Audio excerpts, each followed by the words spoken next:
Ladies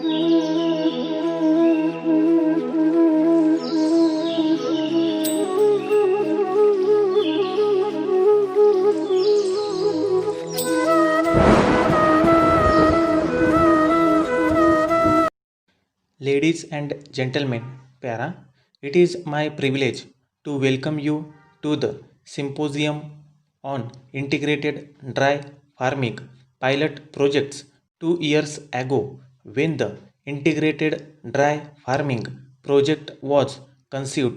It was realized that for the improvement of agriculture in dry areas, a massive effort is necessary in which the agricultural scientists, administrators, and extensive workers will work together with the farmers to introduce new technology for increasing production and improvement of the returns from dry land agriculture.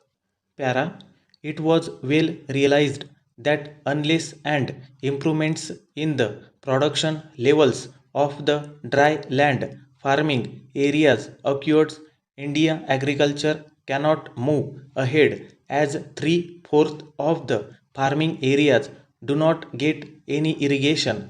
The dry farming areas have low yield per acre and are at the root of instability of agriculture.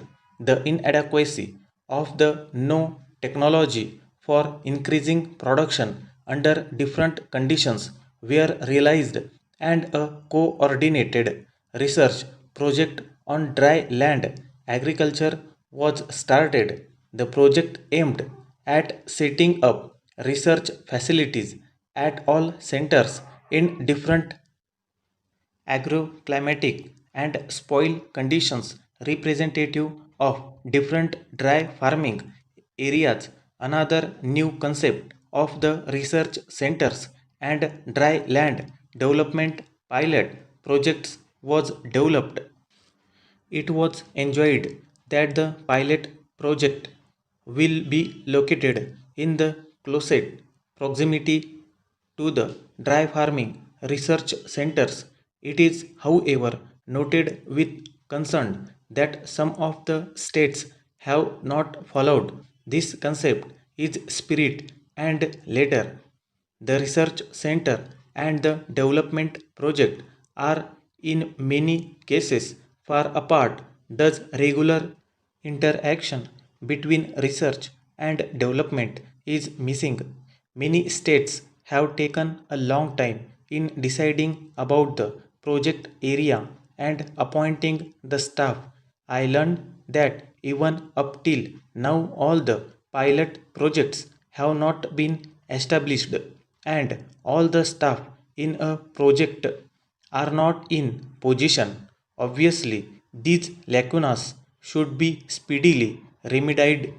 However, we should feel happy that a beginning has been made and consciousness for attending in a planned manner to the problems of the vast dry farming areas have waited too long and they cannot afford to wait any longer. Disparity between the integrated and unirrigated dry farming areas is bound to lead to deeper dissatisfaction than that caused by variation in the level of production. Para, on the suggestion of the Minister, of committee of experts was appointed to examine the implementation of various dry farming projects in various states.